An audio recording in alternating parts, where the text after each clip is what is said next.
Good afternoon. Thank you for being here. This is the last panel of the day, and it's a very exciting one, the innovations for the future of food. We have an inspiring and pioneering group of panelists across a range of specialties, from nonprofit and corporate dining, university research and farming, for-profit restaurants, and waste and food recovery. They've all been selected because they are true pioneers in their fields. So we're going to really focus on the innovations that they're driving and looking ahead to what's possible. So to get us started in that spirit of hopefulness and potential, I'd like each panelist to briefly state their name, their title, and organization, and then in one sentence or less, a current or recent innovation in food that they're excited about, and not necessarily something that they're working on. So we'll start with, why don't we start with Amanda? All right, last panel of the day. My name's Amanda Oborne. I lead the food and farms practice at the nonprofit Ecotrust, which is based in Portland but does work up and down the Pacific Northwest. And the innovation that I'm currently really fixated and focused on is it is a project we're working on. It's called the RED on Salmon Street, R-E-D-D. Yay! People have heard of the RED. It's what the USDA would characterize as a food hub, but it's a little bit sort of a non-traditional kind of a food hub approach. And really, it's a living laboratory for the entrepreneurs that are trying to iterate our way, help us, double clutch our way into the kind of food system that we really want. That collaboration's happening there, so I'm super psyched about that. Great, thank you. Mark? So I'm Mark Freeman, responsible for the dining program at Microsoft. Yeah, new innovation. We're doing quite a bit out there, and I guess I would categorize it under predictive analytics, cloud computing, and how it happens to deal with growing as well as food waste. So I'll tease you with that. Okay, great. And then Claire? Hi, my name is Claire Cummings. I'm the Waste Programs Manager for Bon Appetit Management Company, which means I do anything and everything related to waste in our food service operations around the country. And an innovation that I've been pretty excited about recently is we're trying to work with farmers in California to save the whole broccoli plant. So Kristen was talking about stems. Broccoli, we only often eat the crown, but there's the stem and the leaf that are both edible and great to use in a lot of cooking applications. That's a good one. Okay. Ben? I'm Ben Friedman. I'm co-founder of Homegrown Sustainable Sandwiches. We're a fast casual restaurant brand that's premised on environmental justice. I'm also a climate reality leader and part of the World Economic Forum's Global Shapers. I think that as the token consumer guy on the panel, I'm going to go with an innovative consumer product that I think is really exciting me right now, the Long Root Ale, which is a collaboration between Hopworks and Patagonia Provisions that uses kernza, which is a perennial grain that's grown with regenerative agricultural practices. Pretty amazing product that helps keep soil on the ground where it belongs and not washing away. So that's one that gets me going. Excellent. Stephen? I'm Stephen Jones. I'm with the Bread Lab. I eat a lot of bread.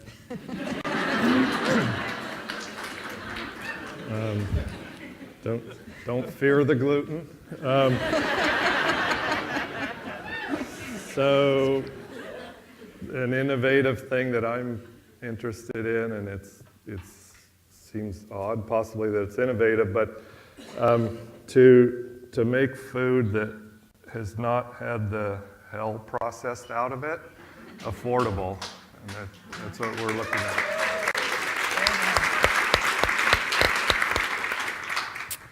Okay, I'm going to start with Amanda.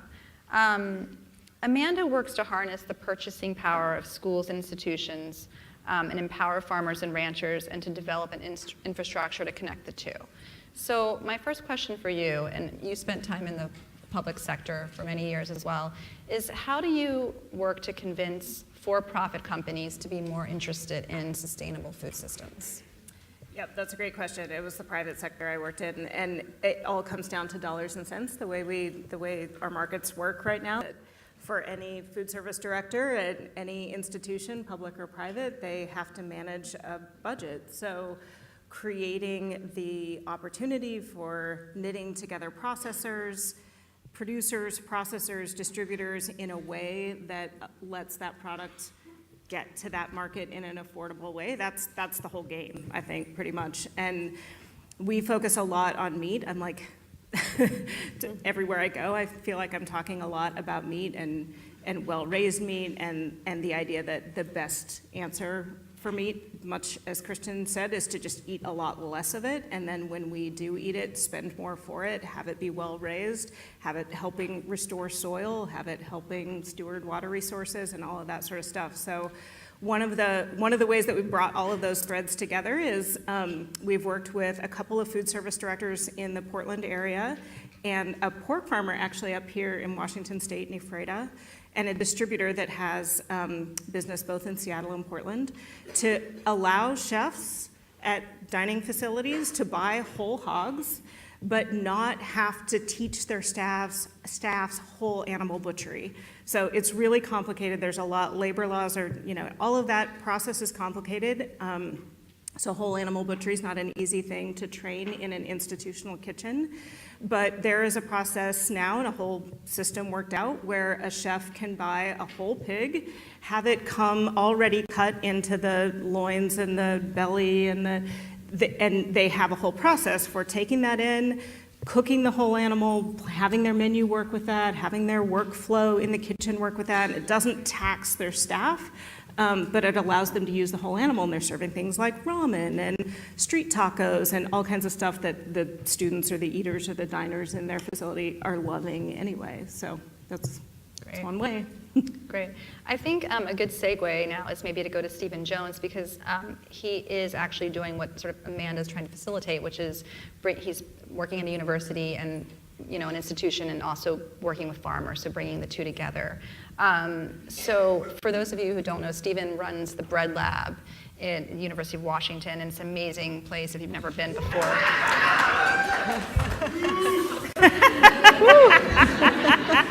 Wasn't expecting that. I knew you were kind of famous, but... I think you brought us on cheering section. Yeah.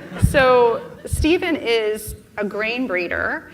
And the Bread Lab brings together scientists, bakers, chefs, farmers, millers, and they are experimenting with improved flavor, nutrition, functionality of regional and obscure wheats and barleys and other grains and beans. So my question for you, Stephen, is why is it so important for farmers to have choices in what and how they grow? I think in any field it's nice to have options. And the growers certainly want options. Mm-hmm. And I think for our push is basically to start the option stream by getting out of the commodity market, which is incredibly constrictive and defined. And once you're out of that, then it opens up responsibility, but also freedom to define what your food can look like. And that's our mission. That's how we do it. But the growers are then not beholden to, in wheat, the price being set in Minneapolis, Kansas City, or Chicago, which is how commodity wheat works for about 50 or 60 million acres. So you're growing wheat on San Juan Island or Lopez or Orcas, and some dude in Chicago is telling you what it's worth. It doesn't work. It doesn't work for growers where we are in Western Washington. So just by adding something simple as options, it helps them out. Mm-hmm. They can decide where it goes then as opposed to someone else. Okay. Can I also ask you, what are some of the ways that the research that you're doing is really impacting what farmers are growing and what we're eating? If there's any specific examples you can maybe Well, we can, and you mentioned it, we can put flavor and nutrition forward, and that's not put forward in a commodity system. It's not favored whatsoever. So if we just look at something as simple as nutrition, iron or zinc, we can increase that for free if that's a target. Speaking as a plant breeder, who decides what those targets are? Is it industry? Is it high-speed mixing? Is it low volume? Whatever. Or could it be flavor and nutrition? And as soon as you get that, then You don't add value, you just capture value. So something that allows too in our community, Skagit Valley, is to keep the value where it's actually produced. So in our valley, no longer do we have to grow wheat, send it away, or have it extracted through the system, and then import flour. We can grow the wheat and make the flour and bake the bread. We can do the same with barley. Grow the barley, malt the barley, brew the barley, distill the barley, drink the barley with the bread. And Happy St. Patrick's Day. each one of those clicks, you're adding value. And, Right. and there's very few industries as extractive as agriculture. And I think an important lesson is about 100 years ago, within a generation and a half, we lost 25,000 flour mills in this country. 25,000 communities lost their mill. Today, there's less than 200 in this country. That's value escaping from our regions. So that's part of options, too. Right. Was it hard in the beginning, bringing farmers on board and sort of, introducing them to a new crop or a new thing they hadn't worked with before? The growers were ready because in our environment, and that would be all of Western Washington, I should say too out loud that 44% of the farmers in the state are west of the Cascades. That's an important number. But in our valley, we grow about 80 crops, 79 and 80 in terms of interest and economic value are barley and wheat. So the growers wanted us to add value there where they had none. So they can grow potatoes and tulips and things very well, but they want to add value there, and the way you add value is to make it a little different. So they were ready. And the brewers were the first to come on board. So brewers are a little more radical than bakers, or a little more something. So the brewers and distillers led it, and then the bakers are right there. So everybody's ready for it. Right, and you're working with a lot of local chefs as well, is that correct? To bring these things to the restaurants and to the consumer?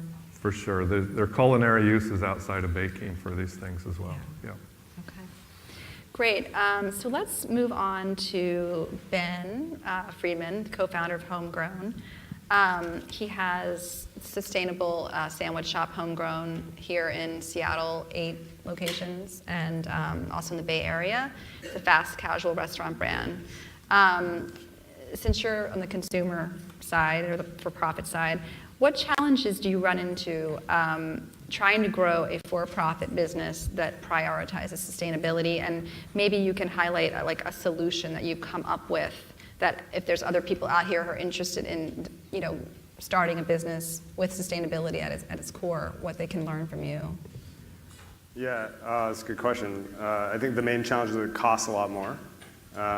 So we're big believers in volume-driven economics, that we need scale, both in the amount of stores that we have, the size of our supply chain, and food spend, in order to get over some of those hurdles that I think a lot of small food service companies have. And I think that, I don't know if we've innovated necessarily, other than I think maybe we had good timing and good understanding of the democratization that would happen in food service from fine dining restaurants like Tilth and farm-to-table restaurants sort of one-off around the country, down to a much more accessible, democratized version of farm-to-table eating that's happening in the fast casual space today, where you can eat something much closer to farm-to-table food, a block from your office or school, more frequently and in more places than ever before. I think we had an innovative understanding of the market might be just in our belief in the power of consumer brands. I think we saw with the GMO labeling issue, we're seeing it in real time today with gun control, that consumer brands are going to be far ahead today of policy in such a fractured and paralyzed political system and legislatures around the country. So I think that given that we're having such a hard time making policy at the federal level, at the community and state level, and with brands, I think that that's where the power is with the people, and people are what drive trends, and consumer brands are what tap those trends to create products and services around. And so it's less than an innovation, more of a realization that consumer brands are really powerful if you can harness a consumer brand and those consumers to build a movement, it can be really powerful. REI has as many co-op members as there are card-carrying members of the NRA. So when we talk about consumers, that's a really powerful constituency. And if you can create a brand around impact versus intent, and I mean, like, you can build your supply chain in a lot of different ways. There's a lot of good intent out there. There's a lot of greenwashing too, and this is better for you or better for the environment. It's hard for consumers to see through all that noise. So it takes a brand to build integrity behind their messaging and the things that they say so that customers can follow them and help create a movement around changing the food system or any kind of social or environmental change that a brand might be associated with, whether it's an outdoor products brand like Patagonia or a food business like ours. So I think that recognizing the power of consumer brands and being able to shape movements is really important. I think that starts with brand marketing. It starts with giving people a sense of trust that you mean what you say and that you're walking the walk, not just talking the talk on Instagram or whatever it might be, that you're out there supporting local farms in our space or sustainable down or something in an outdoor product space. So I think that understanding sort of like the sociology of consumers and social and environmental movements in this country at least is critical. It's a critical innovation to succeed, I think, in creating a strong business in terms of financial performance, but also pushing the movement forward. Great. And you talked a little bit about cutting through the noise, and I'm curious, how do you explain to your customers what the value? So they're paying an extra $1 or $2 for a better sandwich, but not just a better tasting sandwich, but a sustainable sandwich, the packaging sustainable. How do you message that in a way that doesn't feel too pedantic or that you're sort of giving them a lesson? I think that's a huge challenge for. I mean, one of our earliest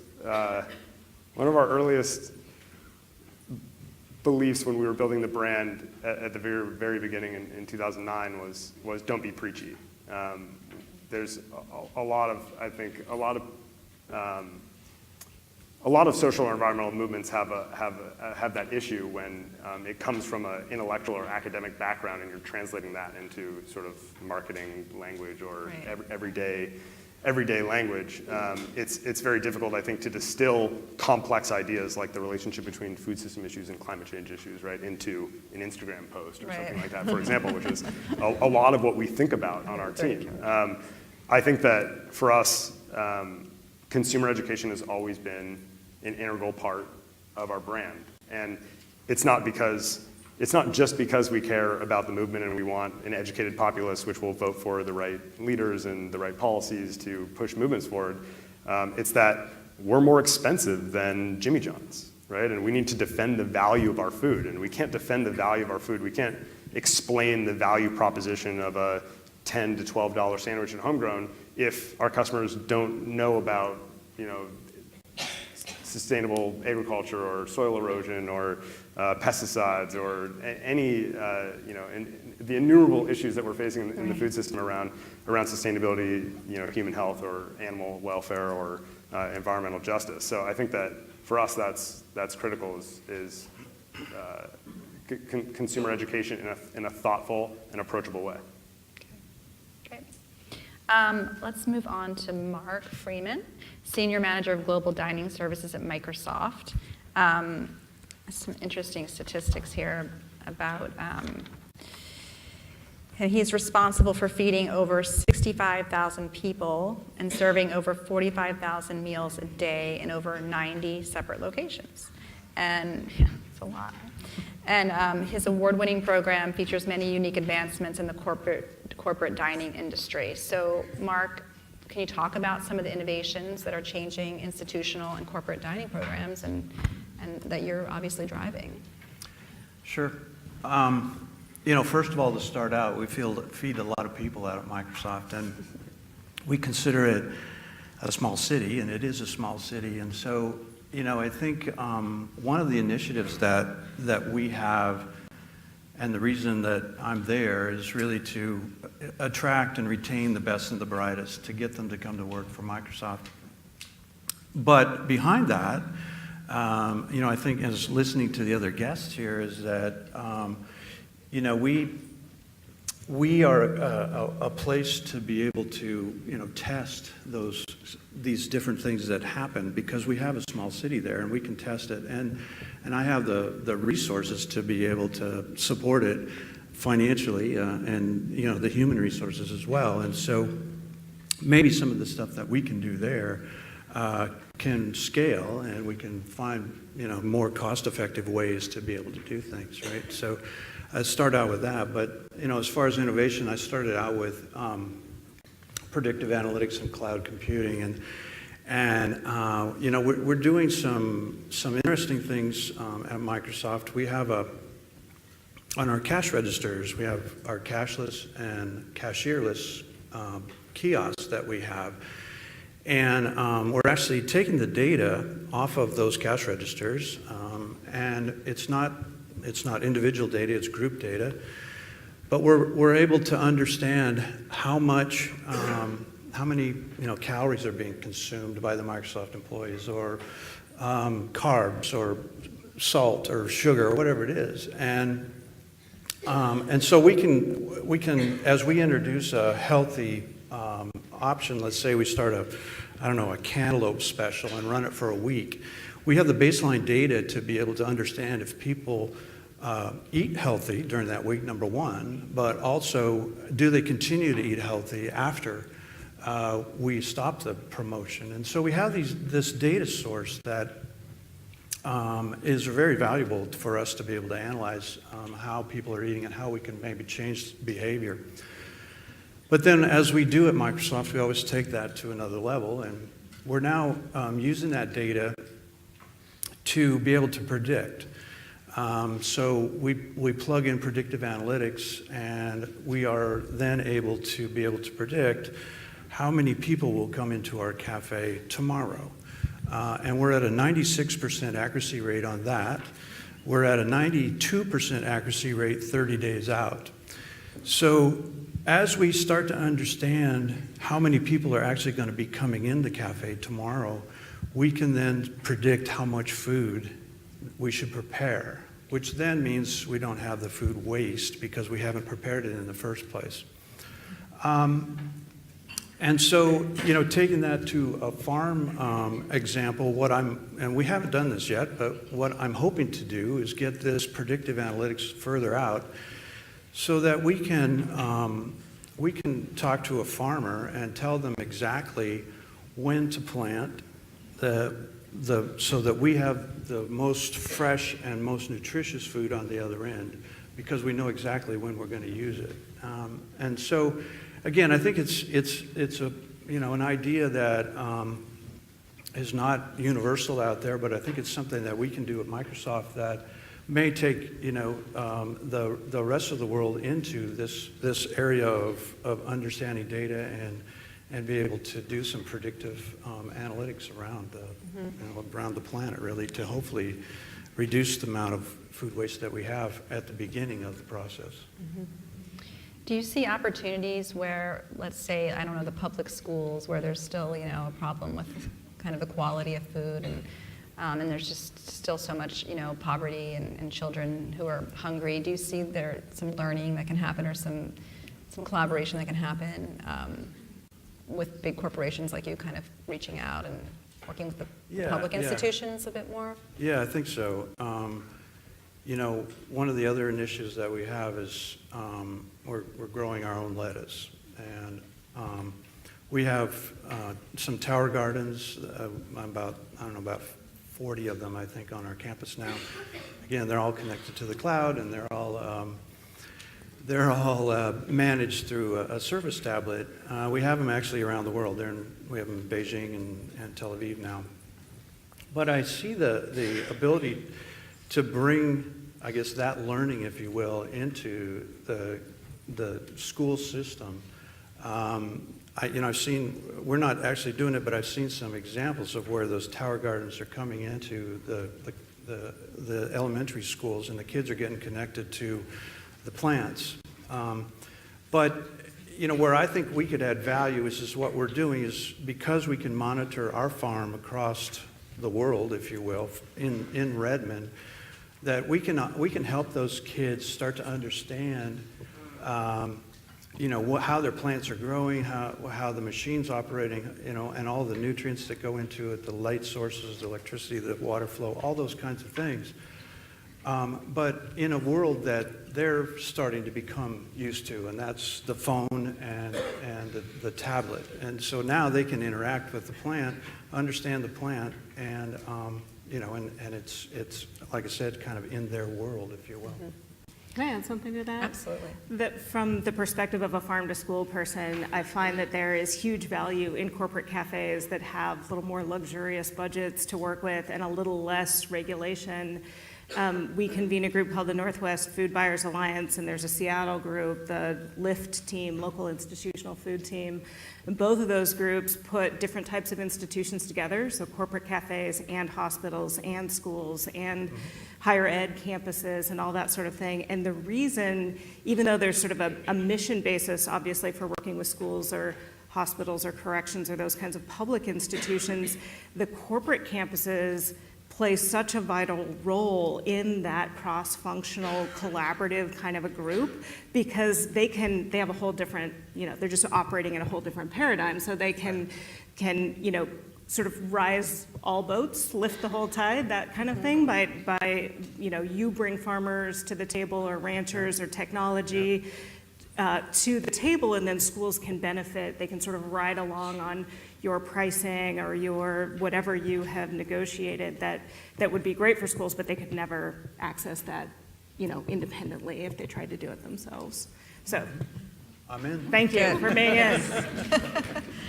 I love that you mentioned the predictive analysis around food recovery, which brings us to Claire Cummings, who is the Waste Programs Manager at Bon Appetit Management Company. And Claire is the first ever Waste Programs Manager for Bon Appetit. And that's more than 1,000 plus cafes in 33 states for universities, corporations, and museums. And she has helped double Bon Appetit's food recovery programs, implement reusable to-go container initiatives, developed a new kitchen waste tracking system, and through a program called Imperfectly Delicious Produce, she has rescued, or her program, she alone has rescued over 3 million pounds of produce from going to waste. That's why she's so buff. Yeah, from going to waste, which is just phenomenal. So, Claire, I want to ask you first, what incentives do institutions have or need to actively combat food waste and to have, to start programs like Bon Appetit is doing? So I have to answer this question a lot because I'm in our kitchens around the country trying to drill in waste reduction and waste prevention to everyone from our executive chefs to our line cooks to our dishwashers to our students and our diners. And the thing that people usually assume, the first thing that comes to mind is, the financial incentives. Oftentimes, of course, preventing and reducing waste saves money. But that's not often the number one thing that I certainly lead with and that I think motivates most people to actually prevent and reduce waste, especially on our teams around the country. The thing that I usually lead with is, the environmental benefits. So when we waste all of this food, we're of course throwing away not just the resources that went into growing and processing and distributing the food, but of course when it's sent to compost, when it's sent to landfill, it decomposes and emits methane. So, and of course consumers care about environmental issues, and waste is one of the hot topics right now. I think the fact that my position exists, and now there's actually two of us, there's a waste specialist and a waste programs manager, is proof that the waste movement within the food movement is important and it's here to stay, and it's something that needs to be a part of this greater conversation around food sustainability, because all the great work that we're doing upstream to make sure that the food's coming from a good place, that it's raised under the conditions that we care about, that it's, that people are paid properly and treated fairly, that's all somewhat done in vain if you're going to toss it in the trash and waste that food. So. Okay. And you sort of talked about like different, like you're talking about the environmental angle. Do we sort of need new vocabulary around food loss and waste? Maybe that it's talking about it to consumers in a new way. Besides what they're used to. So it's interesting. I've been at conferences where we focus on not calling it food waste, but wasted food, because it's not obviously. If it's only food waste once it has been wasted. So I try to flip that language. Although you might catch me say food waste.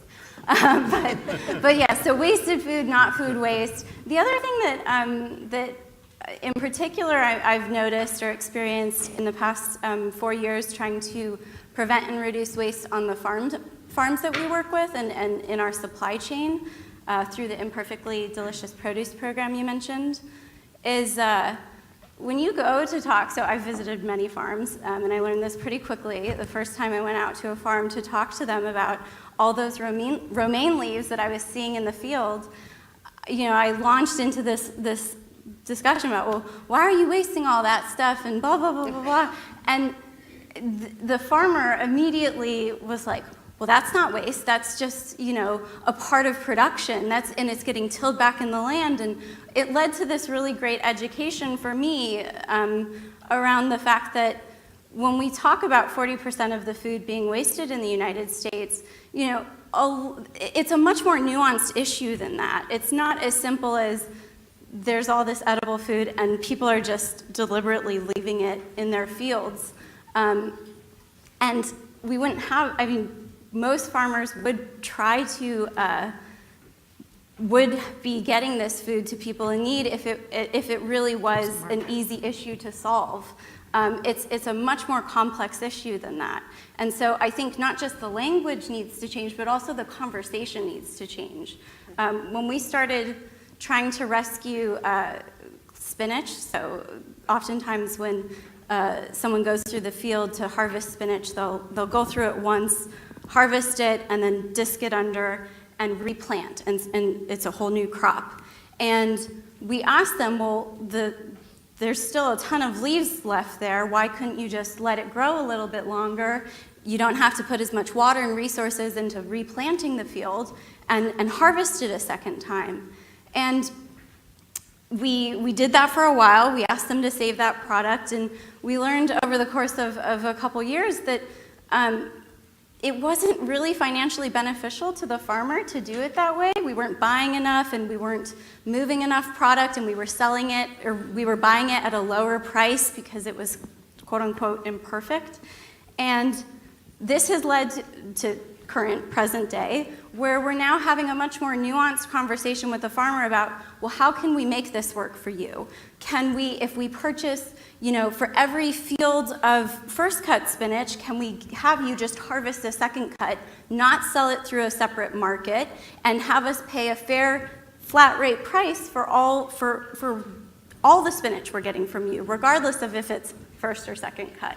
And so I think that's an example of the more nuanced conversations that need to happen in this space. That's a great example.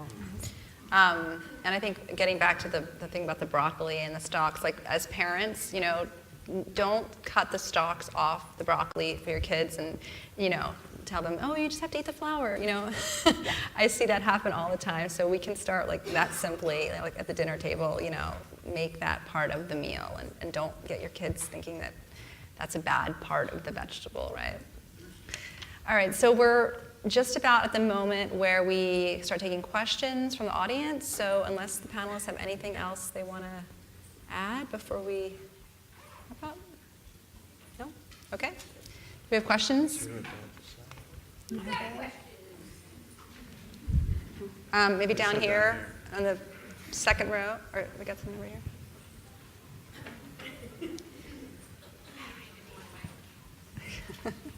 We'll get you. Oh, I thought she had a microphone. Oh, I did too. Is there a microphone? Oh, right here, second row. Yeah. Yep. Hey. There it is. Hi. Sweet. Hi, Ben. I actually did your birthday party a long time ago on Orcas Island. I catered for you, and I have a specific question for you. She's going to tell all your stories. Okay. The truth. My specific question is, I am starting a fast casual sort of farm to table concession stand at Golden Gardens in the spring. I'm opening in a month. And do you have any just input in that initial, when you guys were first starting, the biggest challenges with keeping a good profit margin, and yeah, any just advice, I think, actually is what I'm asking. Yeah, for sure. I think that market validation is super important at the beginning, making sure that you not only have the right product, that your customers want this, but that they want it for this price, and that they care about the same things that you care about. There's so many things that you can do at farmers markets or with suppliers to make your food amazing, exactly what you want, or how you like to eat, but that might not be how everybody likes to eat. You can also make your food a lot more expensive than it has to be, and there's value engineering that I think goes in when you really understand the market and the market sizing that's important for your brand or concession stand. And I think that it's also really important to understand your USPs, your unique selling propositions. Like, are those the same things that your customers value? So, for example, we started in 2009 when organics was the thing in the sustainable food system or the slow food movement. And by the time the recession was over, 70% of consumers around the United States valued local more than organic. And there's a lot of great local farms, but there's also a lot of local food that uses pesticides and farming practices that are really detrimental to farm worker health or our health or the health of the land. And so we had to adapt and say, well, we care about keeping this stuff out of our bodies and off the land, but we also have to understand that we have a 20, sometimes 30% premium for a given crop if we want it organic, and our customer has to value that. They have to care about that for them to be willing to pay the price. And so we have to think of other places where we can cut costs if that's what's important to us. But the more that I think we're a mission-driven brand. I know you cook with a very market-driven style of cuisine, and so I know you and I share a lot of the same food ideals. But there's a lot of times when we go out to eat, when we sacrifice our food ideals. We go out to eat. We often don't eat the way that we live at home. And that sacrifice is detrimental to the food system, to moving forward. So the more that you can align your values with your customers' values, the better. That's, I know, overly simplifying it, and there's quite a bit of complexity into how to determine what the right value proposition is.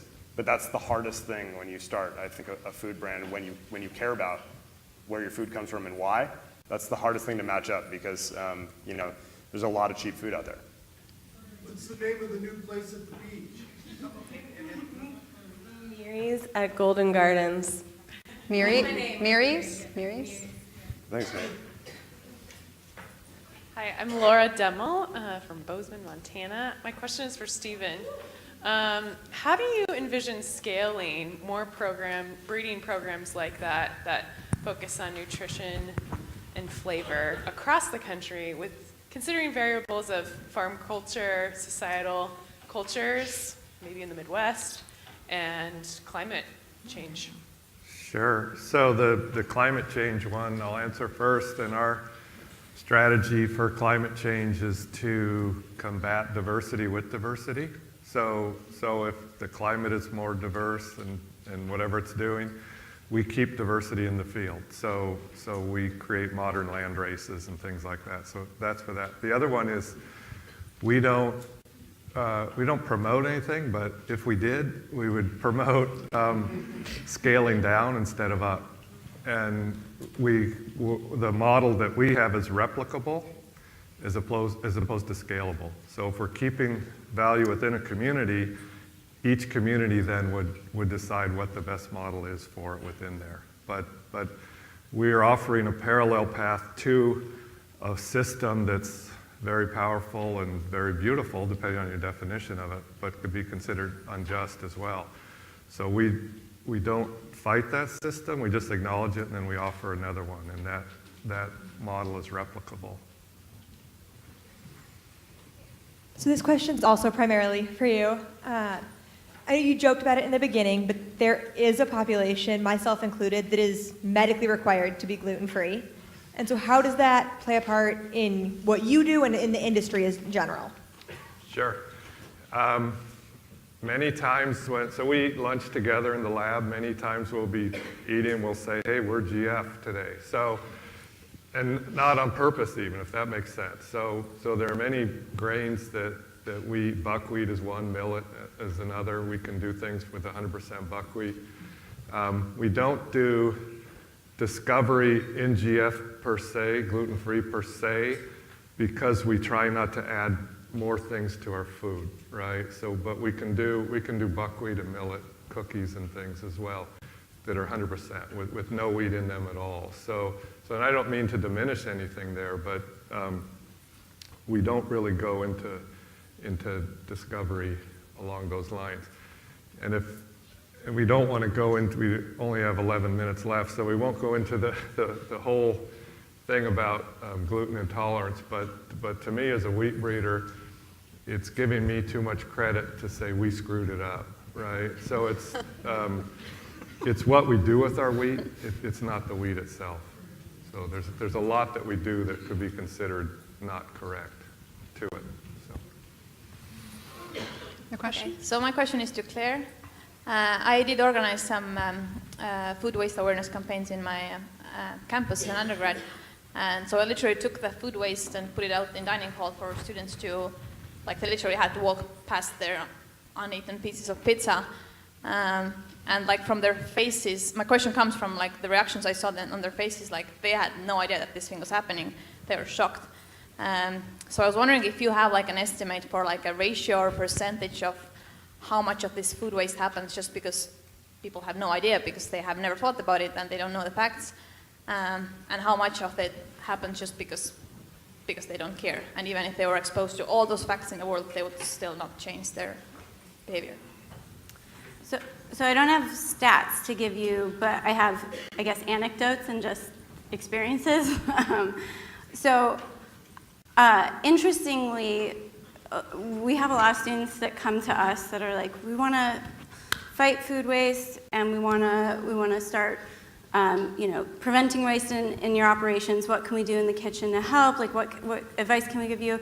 And we've done some studies, and there needs to be more research on this, but the studies that we've done so far have found that, especially in all-you-care-to-eat operations, 75% of the food waste is coming from people's plates. It's not coming from the kitchen. And so some of the ways that we've tried to address that is through events like Weigh the Waste campaigns, Clean Your Plate campaigns. We have a waste awareness campaign that includes, it's a month-long initiative that just essentially takes away the tray return and puts out, clear buckets where people can actually scrape their plate and see the waste piling up. We've done events where you take the amount of waste in pounds and translate that to sacks of beans and stack it up in our operations. And those events we've seen over the course of a week, have dramatically reduced the amount of plate waste we see. So I think an informed public is important. I think if it's in your face, it's all that much better because it's really easy to forget and to not think about, the issue of waste. Yeah, it was 190 pounds of food that I collected every evening during 4 hours. And when I looked out the stuff, it was 80 pounds. So that's more than twice less just because people were like, whoa, I actually waste food. Yeah, and there is some inevitable, the inevitable part of food service is you never know exactly how many people, as proven today by us, sorry you guys about the lunch, but you never know exactly how many people are necessarily going to come through, and it's Unless you're Mark. Yeah, unless you're Microsoft. Yeah, except for apparently Microsoft. I can help you. Yeah, we should talk. But oftentimes it can be a real challenge. And so inevitably there's going to be some food left over, and we should be getting that food, edible food, to people in need. Well, and I can add to that a little bit too. We in our Hyderabad, India location, all we did is weighed our waste when it came in and displayed it as they came up to drop their tray. And the peer pressure that played into that was, when you came with a bunch of food on your plate, that your coworkers are looking at you. So I think just knowing that, and again, if you keep track of how much waste is coming in, it kind of starts to monitor itself. I have a question for Stephen. I was wondering if any of the, successful programs at Washington State University, like Cougar Gold cheese, have you done what the wine industry has done and paired up certain grains with certain cheeses? Because this is all value added. If you have a local product that's doing really well, if you can pair it with another local product you want to do really well, people start to connect it in their brains. Did you ever go down that path? So, yes. Mel Derbyshire is in the audience here. She's at Grand Central. She's the head baker there. So Mel and the Bread Lab and Beecher's works together to do their bretzel. That's one. If you've been through SeaTac, you see the little thing on the bretzel. So that's a cheese roll. And then she's working on breads for their sandwiches and things like that. So that's sort of a broader version of that. We do smaller versions of pairing, not to go all alcohol all the time, but whiskeys and breads and beers and breads as well. And you can have a meal where the same, from a culinary use of it and then a baking use and then a brewing use, it's all the same wheat. And that's sort of a natural pairing there, and just the nuance of flavors you can get from that. So yes. Hi. So my name is Amy Still, and I wanted to first talk to Mr. Friedman. I've heard that at Microsoft there's an initiative for waste recovery using black soldier flies. Here we go. Yes, I'm a little bit of a bug brain, but so I would like to hear you talk about Microsoft doing that, and then for the rest of the panel, kind of talking about, we were talking about the inevitable waste produced. What do you do with that waste, and how can you try to recycle it or give it back? Yeah, so I'll start. Okay. Yeah, well, and then maybe community. She's talking about black soldier fly larvae. First of all, there's a disclaimer here that Microsoft has bugs, but not those kinds of bugs. Okay?